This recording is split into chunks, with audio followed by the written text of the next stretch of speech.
Magandang hapon o gabi sa inyong mga kamotor guys. Nandito ako sa Casa de Tulo. Ganda ng venue. Yan. Ganda. Ang laki rin siya. Ito nga pala yung buffet. Yan. Yan. 60th birthday po. Yan. Yan. Ganda. Yan. Sa birthday. Yan. Kami po nag-ATM. Yung mga gamit namin. No?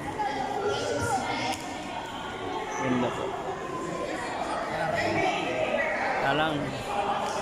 Talagang kung may pera ka, maganda talaga yung lugar. Malaki rin ang halaga. Yan. Ganda yan.